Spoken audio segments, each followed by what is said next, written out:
It's taken me a few years, but I've finally been to every major SeaWorld park in the continental US. My quick take is that SeaWorld San Diego is a nice, well-themed aquatic park with a nice variety of thrill rides, shows, and aquariums. However, in this video, I'm going to focus on the roller coasters at the park. Before I get into this theme park review, please do me a favor by clicking on that like button, and if you love theme parks like SeaWorld, make sure you subscribe for future content.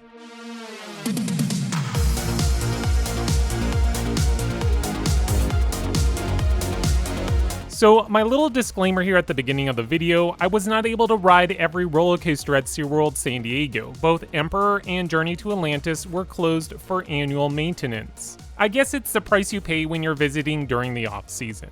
What I'm going to do is first rank the 3 roller coasters that were operating, then provide you where I think the other 2 coasters will land in that ranking. As for the coaster classifications, this park has no kiddie coasters or anything I would consider dumpster fire. However, there is one roller coaster I would put in my middle of the road classification, and that would be number 3, Manta, built by Mock Rides, opened in 2012. By no means is this a bad roller coaster, but it was my biggest disappointment of the 3 coasters I rode. I was really expecting to love this ride, as I'm a fan of multi-launching family roller coasters like Cheetah Hunt, or even the lesser intense versions found at Disney or Universal, and obviously Dollywood like Fire Chaser Express and Big Bear Mountain. But this one left me wanting a little more. That launch out of the tunnel, though the launch was great for a mock roller coaster, the projection in the tunnel was very lackluster. You could barely make out what was on the walls. I think SeaWorld needs to take another look at this section of the ride and improve the theming. Being 11 years old, I didn't expect this ride to be butter smooth, but for the slower speed and less intense layout, I was surprised how rattly the trains felt. Honestly, the seats seemed like they could break off on the ride at any given moment, which obviously wasn't going to happen, but the layout itself wasn't bad. I understand that this is supposed to be more of a family roller coaster, but why did there need to be that pace-killing trim before the second launch? Overall, this ride didn't live up to the standards I was expecting, but instead turned into a run-of-the-mill family launch coaster. Now, moving on to our quote-unquote good coasters, FYI, this is as far as we'll go for the classifications. I don't believe SeaWorld San Diego has any elite attractions. Number 2, Electric Eel, built by Premier Rides, opened in 2018. It may be just another Skyrocket 2 clone, but just like the rest, it's a fun, solid roller coaster. The ride fits in well at SeaWorld San Diego, providing a little jolt of adrenaline for those looking for more thrills than entertainment or animals. The swing launch is excellent, the slow-moving inline twist is a highlight, even the vertical dive into the non-inverting loop is forceful and fun.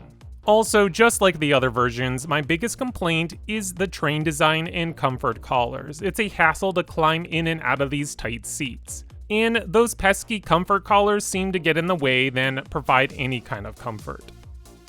Number 1, Arctic Rescue, built by Intamin Amusement Rides, opened in 2023.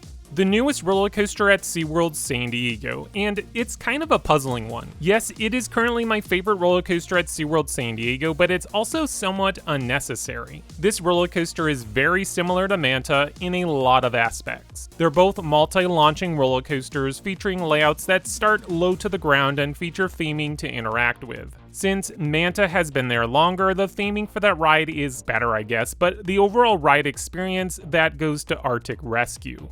This is a long, fun roller coaster that has 3 launches, a tunnel, and plenty of twists and turns to toss you about.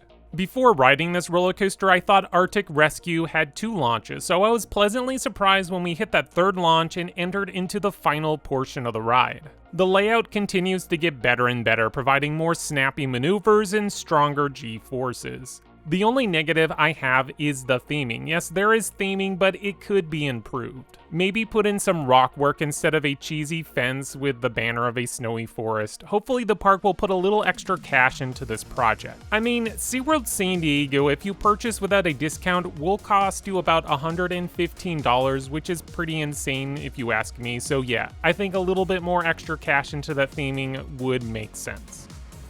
Okay, for the 2 remaining roller coasters, where would I rank them? Judging by similar experiences with Journey to Atlantis at SeaWorld Orlando and San Antonio, I would put this in last place at the number 5 slot. I would also consider this a middle-of-the-road roller coaster. For Emperor, judging by the POV and my experience riding other dive coasters, I feel that this ride has potential to be the best in the park. I don't think it will be considered an elite coaster, but a good solid roller coaster for SeaWorld San Diego.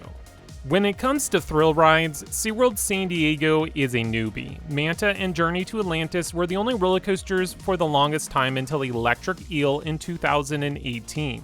The park's focus is still on the animals, which they offer a ton of aquariums to see and interact with.